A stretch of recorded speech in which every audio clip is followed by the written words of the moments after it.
2 நாட்கள் பயணமாக சென்னை வருகிறார் மத்திய உள்துறை அமைச்சர் அமித் ஷா. நாளை கோவளத்தில் நடக்கும் தென்னிந்திய முதல்வர்கள் மாநாட்டில் கலந்து கொள்கிறார்.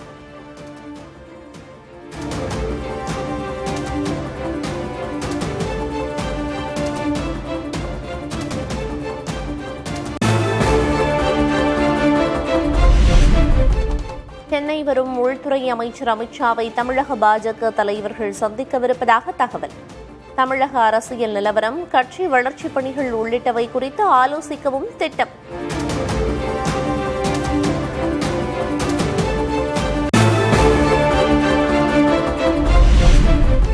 அரசு நிகழ்ச்சிகளில் தமிழ்தாய் வாழ்த்து பாடலை முதலில் பாடலாம் என சென்னை உயர்நீதிமன்றம் கருத்து. மாநில பாடலை இறுதியில்தான் பாட வேண்டும் என விதியில் கூறப்படவில்லை என நீதிமன்றத்தில் மத்திய அரசு விளக்கம்.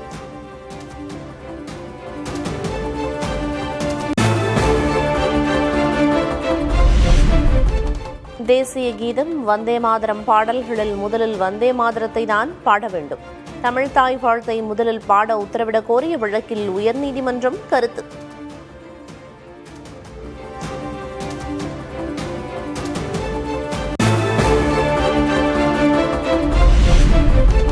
விருதுநகர் மாவட்டம் இருக்கன்குடி கோயிலில் 23 கோடியே 67 லட்சம் ரூபாய் மதிப்பீட்டில் கட்டப்பட்ட புதிய கட்டடங்களை திறந்து வைத்தார் முதல்வர் விஜய்.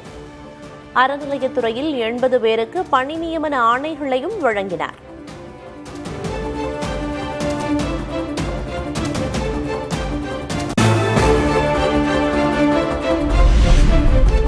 கர்நாடகாவில் 3 தமிழர்கள் சுட்டுக் கொல்லப்பட்ட விவகாரத்தில் எதிர்க்கட்சிகள் கவன ஈர்ப்பு தீர்மானம். சிபிஐ விசாரணை நடத்த தமிழக அரசு அழுத்தம் கொடுக்கவும் கோரிக்கை.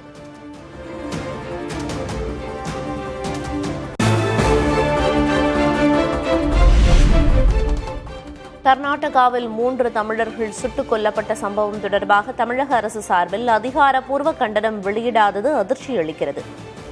சென்னை வரும் கர்நாடக மாநில முதல்வரை சந்தித்து தமிழக முதல்வர் உரிய விளக்கத்தை கேட்க வேண்டும் எனவும் உதயநிதி ஸ்டாலின் வலியுறுத்தல்.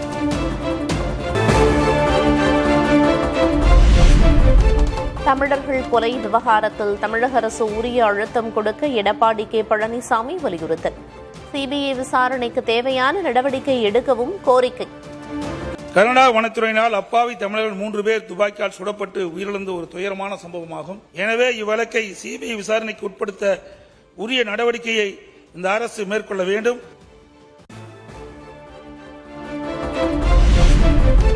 கொல்லப்பட்ட தமிழர்கள் குடும்பத்துக்கு முதல்வருடன் ஆலோசனை நடத்திய பின் தலா 10 லட்சம் ரூபாய் வழங்கப்படும். தமிழக அரசு நிவாரணம் வழங்குமா என எடப்பாடி பழனிசாமி கேள்விக்கு அமைச்சர் ரஞ்சித் பதில். தமிழக வனத்துறை சார்பாக இறந்தவர் அந்தோணிசாமி குடும்பத்திற்கும், ஜான் ரோஸ் பீட்டர் அவருடைய குடும்பத்திற்கும், குமார் என்பவர் குடும்பத்திற்கும் ரூபாய் 10 லட்சம் தலா ரூபாய் 10 லட்சம் கொடுப்பதாக நம்மளுடைய முதல்வர் ஆணைக்கிணங்க நம்மளுடைய வனத்துறை அதிகாரிகளிடம் ஆலோசிக்கப்பட்டு விரைவில் வழங்கப்படும் என்பதை இந்த அவையில் உங்கள் முன் தெரிவிக்கிறேன்.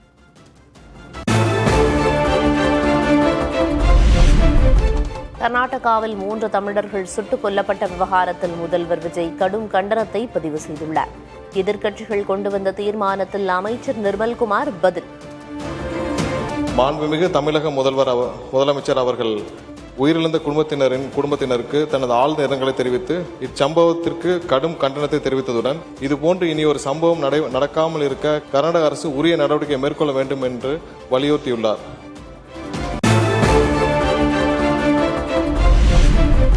சட்டமன்றத்தில் அமைச்சர் நிர்மல்குமாரின் சர்ச்சைக்குரிய பேச்சுக்கு திமுகவினர் எதிர்ப்பு. தேவையில்லாதவற்றை பேசக்கூடாது என அறிவுறுத்தி அவை குறிப்பிலிருந்து நீக்கிய சபாநாயகர் ஜேசிடி பிரபாகர்.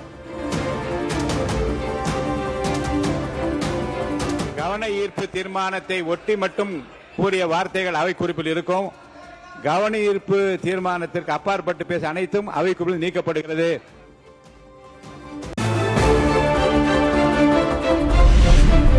துப்பாக்கிச் சூட்டில் தமிழர்கள் 3 பேர் உயிரிழந்தது தொடர்பாக கர்நாடக சட்டமன்றத்தில் கடும் விவாதம். தற்காப்புக்காகவே துப்பாக்கிச் சூடு நடத்தப்பட்டதாகவும் உள்நோக்கம் எதுவும் இல்லை எனவும் அறிக்கை தாக்கல்.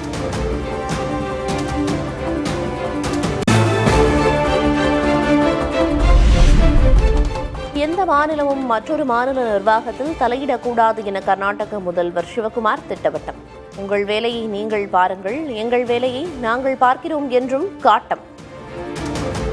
I can't involve in any of the Tamil Nadu law and order problem.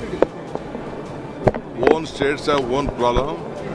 They should also know that we know how to protect our state. Let they do their job, we will do our job. I don't want to interfere with their administration.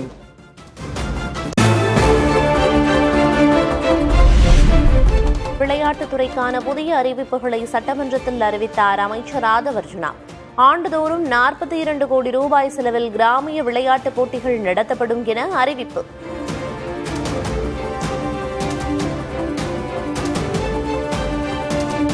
பாரம்பரிய விளையாட்டான kabaddi, cocoa, silambam, களரிப்பட்டு, மல்லர் கம்பம் உள்ளிட்ட விளையாட்டுகளை உலக அளவிற்கு கொண்டு செல்லும் வகையில் ஆண்டுதோறும் தமிழ்நாடு கிராமிய பாரம்பரிய விளையாட்டு போட்டிகள் ரூபாய் 42 கோடி செலவில் நடத்தப்படும்.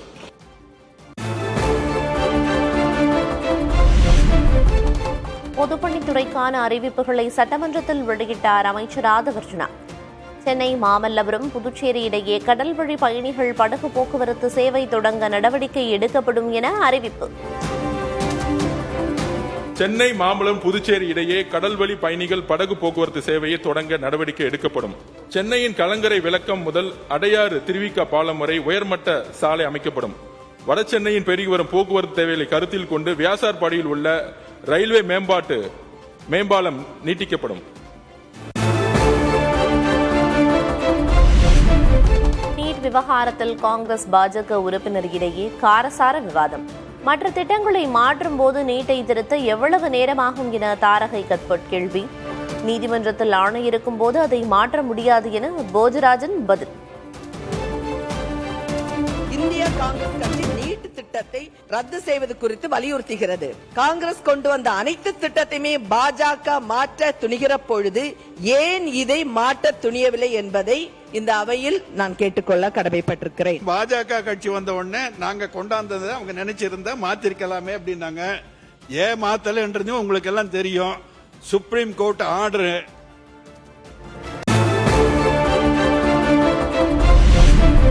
நீட் விவகாரத்தில் காங்கிரசும் பாஜகவும் அரசியல் செய்வதாக சி.வி. சண்முகம் குற்றச்சாட்டு. நாடாளுமன்றத்தில் சட்டம் இயற்றி நீட் தேர்வை ரத்து செய்ய முடியாதா என்றும் கேள்வி. இங்கே காங்கிரஸ் பாரதிய ஜனதா சொல்லும் போது நீட்டை நாங்கள் காங்கிரஸ் கொண்டு வந்தோம். பாரதிய ஜனதா சொல்றாங்க நாங்கள் ஏன் அதை தொடர்ந்து நடத்துறோம்னா உச்சநீதிமன்ற தீர்ப்பின் அடிப்படையில் நடத்துறதா சொல்றாங்க. காங்கிரஸும் சரி பாரதிய ஜனதாவும் சரி வேறு வேறு ஆள் தானே சரி, அவங்க உடம்புல வருது ஒரே ஜீன் தான். ஆனா உச்சநீதிமன்ற தீர்ப்பை நாடாளுமன்றத்தில் சட்டம் திருத்தம் கொண்டு வந்து அதை நீக்குவதற்கு நாடாளுமன்றத்துக்கு அதிகாரம் இல்லையா? இருக்கிறதா இல்லையா?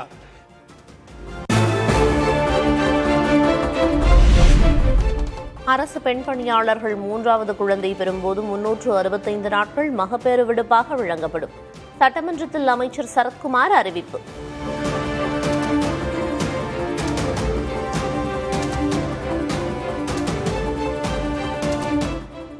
அரசு பெண் பணியாளர்களின் 3வது குழந்தைக்கு மகப்பேறு விடுப்பு 365 நாட்கள் வழங்கப்படும்.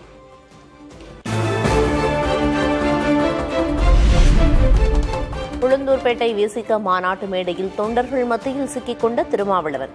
மேடையின் பின்புற கம்பிகள் வழியாக இறங்கி செல்லும் புதிய வீடியோ காட்சிகள்.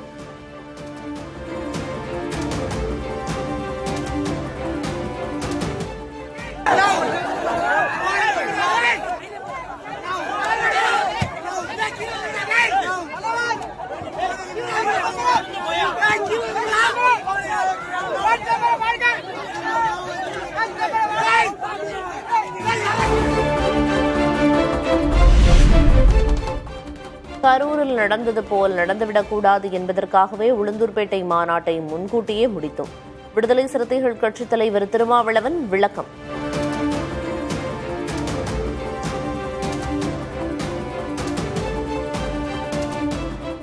கரூரில் நடந்தது போல் இங்கு நடந்துவிடக்கூடாது. மக்களை பாதுகாப்பாக வீட்டுக்கு அனுப்பி வைக்க வேண்டும். நெரிசலில் சிக்கி உயிரிழக்கும் நிலை உருவாகிவிடக்கூடாது என்கிற பதற்றமும் எனக்குள் இருந்தது. எனவே ஓரிரு நிமிடங்களில் நான் உரையை நிறைவு செய்து அனைவரும் பாதுகாப்பாக திரும்பிச் செல்லுங்கள் என்று கேட்டுக்கொண்டேன். கடல் அலை வீசுவது போல் தோழர்கள் ஒருவரை ஒருவர் தாங்கி பிடித்து தற்காத்து கொள்ளும் போராட்டத்தில்தான் இருந்தார்கள் என்பதை நேரில் பார்த்தவர்கள் உணர முடியும்.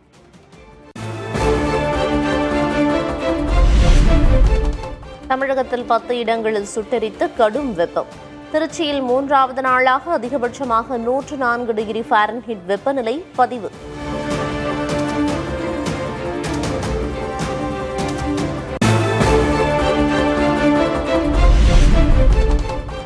உள்தமிழ்நாட்டில் வெப்பநிலை உயரக்கூடும் என வானிலை ஆய்வு மையம் அறிவிப்பு. அதிகபட்ச வெப்பநிலை இயல்பை விட 2 முதல் 4 டிகிரி செல்சியஸ் அதிகமாக பதிவாகும் என தகவல்.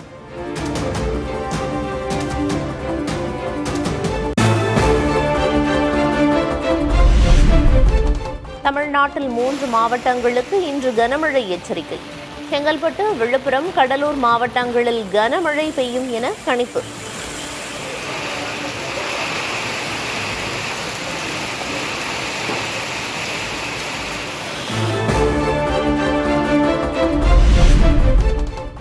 நெல்லை, தூத்துக்குடி, கன்னியாகுமரி, ராமநாதபுரம் உள்ளிட்ட மாவட்டங்களில் 2 நாட்கள் கடல் சீற்றம் ஏற்பட வாய்ப்பு.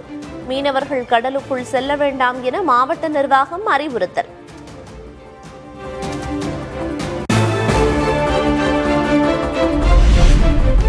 சென்னையின் ஒரு சில இடங்களில் மழை பெய்யக்கூடும். வானம் ஓரளவு மேகமூட்டத்துடன் காணப்படும் என வானிலை ஆய்வு மையம் அறிவிப்பு.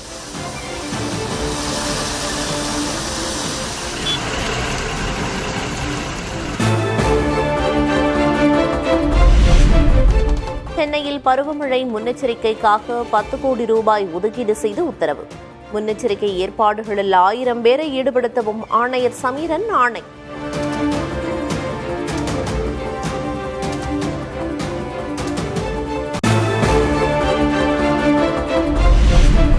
சென்னை பறக்கும் ரயில் சேவையை மெட்ரோ ரயில் நிறுவனத்துடன் இணைக்க ரயில்வே வாரியம் ஒப்புதல். 15 ஆண்டு கால காத்திருப்புக்கு பிறகு மெட்ரோ ரயிலுடன் இணைகிறது சென்னை பறக்கும் ரயில் சேவை.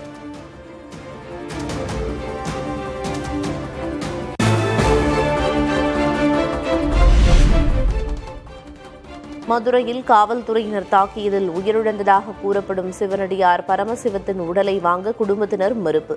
சம்பந்தப்பட்ட காவலர்கள் மீது வழக்கு பதிவு செய்து உரிய நடவடிக்கை எடுக்க கோரிக்கை.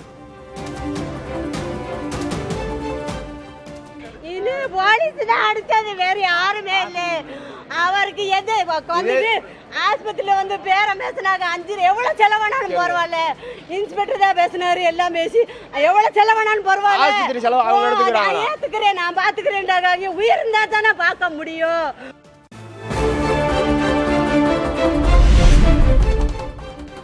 நாடு முழுவதும் எம்பி, எம்எல்ஏக்கள் மீது 4192 வழக்குகள் நிலுவையில் இருப்பதாக உச்சநீதிமன்றத்தில் தகவல். 14 மாநில முதல்வர்கள் மீதும் தீவிர குற்றவியல் வழக்குகள் நிலுவை. அதிகபட்சமாக 89 வழக்குகளுடன் தெலங்கானா முதல்வர் ரேவந்த் ரெட்டி முதலிடம்.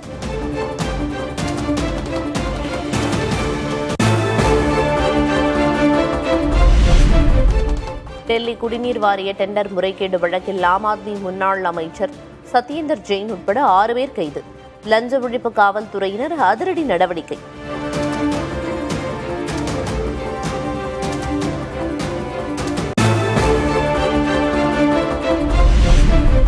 குடிமக்களின் கருத்து சுதந்திரம் மற்றும் ஜனநாயக உரிமைகள் மீது மத்திய அரசு தாக்குதல். கடந்த 5 மாதங்களில் சமூக ஊடக தளங்களுக்கு 1,95,000 தடுப்பு உத்தரவுகளை பிறப்பித்திருப்பதாகவும் காங்கிரஸ் தலைவர் மல்லிகார்ஜுன கார்கே குற்றச்சாட்டு.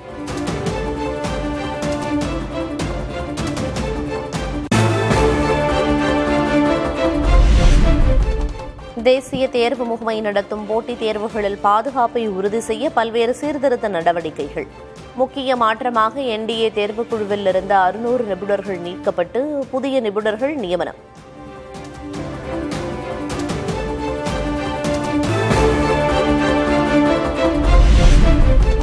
டெல்லியில் போராட்டம் நடத்திய மாணவர்களை காவல்துறை மிக கடுமையாக தாக்கியதாக கூறப்படும் புகார். விரிவாக விசாரிக்க முன்னாள் நீதிபதிகள் கொண்ட உயர்நிலை குழுவை அமைத்தது உச்சநீதிமன்றம்.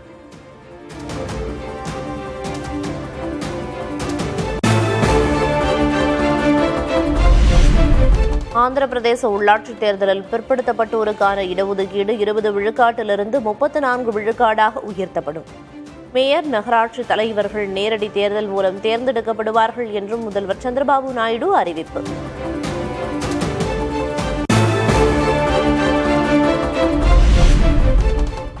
திரிணாமுல் காங்கிரசின் அதிருப்தி பிரிவு எம்எல்ஏ ரித்தபிரதா பானர்ஜி எதிர்க்கட்சித் தலைவராக தொடரலாம்.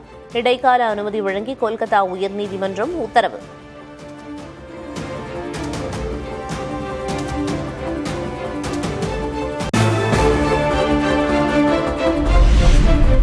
காங்கிரஸ் மூத்த தலைவர் சோனியா காந்தியின் பிலாங்கிங் என்ற வாழ்க்கை வரலாற்று நூல் நவம்பர் 10 வெளியீடு. ராஜீவ்காந்தியின் மரணம் உட்பட 60 ஆண்டு கால அனுபவங்களை நூலில் பகிர்ந்த சோனியா.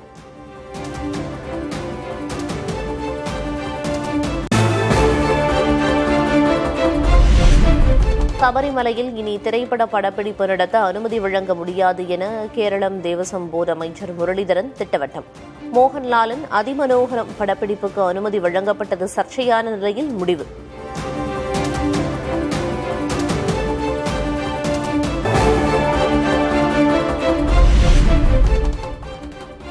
சண்டிகரில் கொட்டும் மழையிலும் எரிபொருள் நிலையங்களில் குவிந்த வாகன ஓட்டிகள். பெட்ரோல், டீசல் தட்டுப்பாடு ஏற்படும் என செய்தி பரவியதால் நீண்ட வரிசையில் காத்திருந்த சோகம்.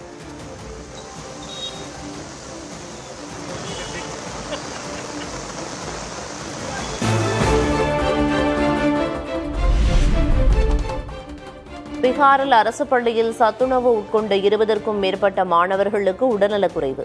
உணவு சமைக்கும் போது உப்புக்கு பதிலாக டிடர்ஜென்ட் பவுடர் கலக்கப்பட்டதாக எழுந்த புகார் மீது அதிகாரிகள் விசாரணை.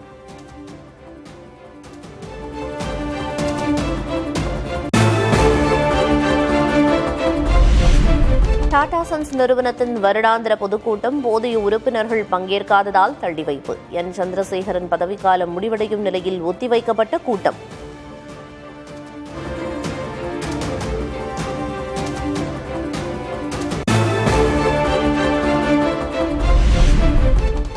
ஆண்டுகளுக்கு முந்தைய பஞ்சத்தால் ஏற்பட்ட மரபணு மாற்றமே இளம் வயதினரிடம் இதய நோய் அதிகரிக்க காரணம்.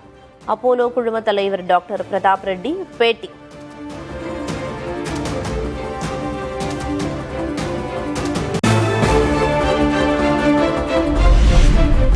OnePlus, ஓப்போ நிறுவன பல்வேறு மாடல் போன்களின் விலை உயர்வு. 2000 முதல் 4000 வரை விலை உயர்த்தப்பட்டதால் வாடிக்கையாளர்கள் கவலை.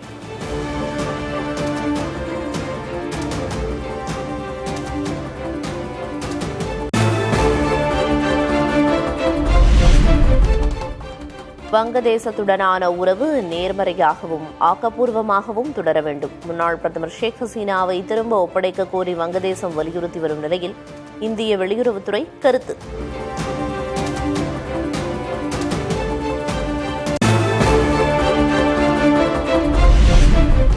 முடிவுக்கு வந்தது அமெரிக்கா ஈரான் இடையிலான 60 நாள் இடைக்கால போர் நிறுத்தம். மீண்டும் பேச்சுவார்த்தையில் ஈடுபடப் போவதில்லை என இரு நாடுகளும் அறிவித்திருப்பதால் நீடிக்கும் பதற்றம்.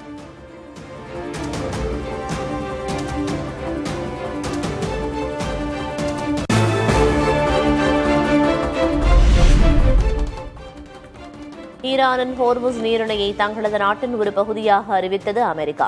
டொனால்டு ட்ரம்ப் வெளியிட்ட பதிவால் சர்வதேச அரசியலில் மீண்டும் சலசலப்பு.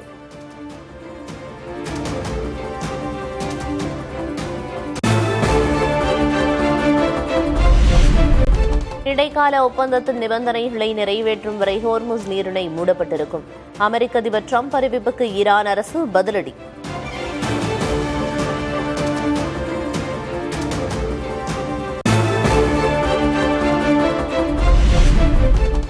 ஐக்கிய அரபு அமீரகம் மீது ஈரான் பாலிஸ்டிக் ஏவுகணை தாக்குதல். நாட்டின் இறையாண்மையை பாதுகாக்க தயார் நிலையில் உள்ளதாக அமீரக பாதுகாப்பு அமைச்சகம் அறிவிப்பு.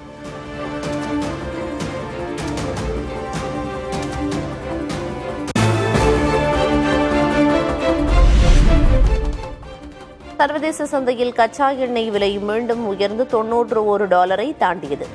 அமெரிக்கா ஈரான் போர் தீவிரமடையும் என்ற அச்சத்தால் விலை உயர்வு.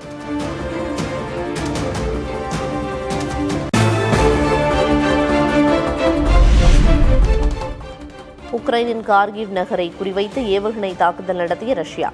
குடியிருப்பு பகுதி மீது நடத்தப்பட்ட தாக்குதலில் 10 பேர் உயிரிழந்த பரிதாபம்.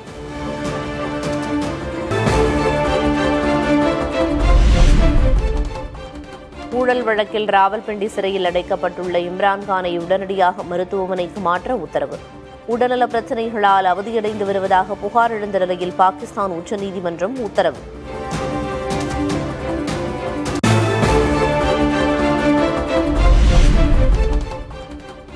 ஸ்பெயினில் கிரனடா பகுதியில் 4.7 ரெக்டர் அளவில் பதிவான நிலநடுக்கத்தால் குலுங்கிய கட்டடங்கள். நில அதிர்வில் ஏராளமான கட்டடங்கள், குடியிருப்புகள் சேதமடைந்ததாக தகவல்.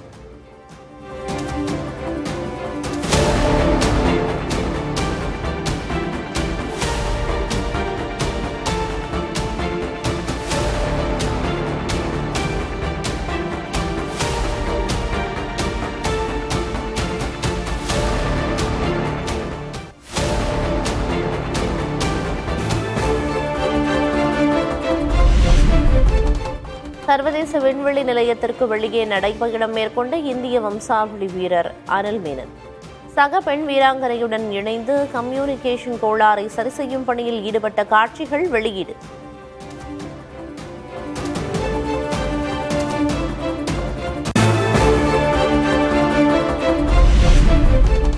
தேஷ்வின் சங்கர், காயத்ரி கோபிச்சந்த், திவ்யா தேஷ்முக் உள்ளிட்ட 17 விளையாட்டு நட்சத்திரங்களுக்கு அர்ஜுனா விருது அறிவிப்பு. இந்திய கால்பந்து அணிக்காக விளையாடிய தமிழக வீரர் ஈசையா அருமை நாயகத்திற்கு வாழ்நாள் சாதனையாளர் பிரிவில் அர்ஜுனா விருது.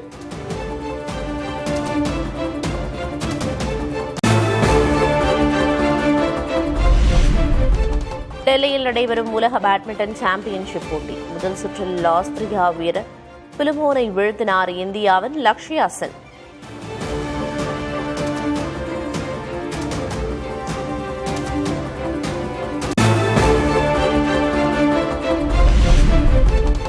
அடுத்த ஆண்டு IPL தொடரில் விளையாடுவாரா MS தோனி? அக்டோபர் மாதம் தனது முடிவை தெரிவிப்பதாக CSK அணி நிர்வாகத்திடம் தோனி கூறியிருப்பதாக தகவல்.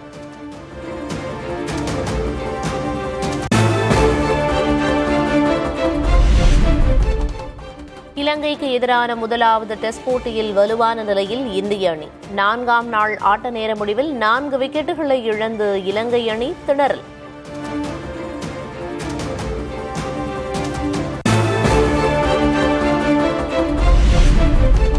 டெஸ்ட் கிரிக்கெட்டில் 100 சிக்சர்கள் அடித்த முதல் இந்திய வீரர். இலங்கைக்கு எதிரான டெஸ்டில் புதிய மைல்கல்லை எட்டிய ரிஷப் பந்த்.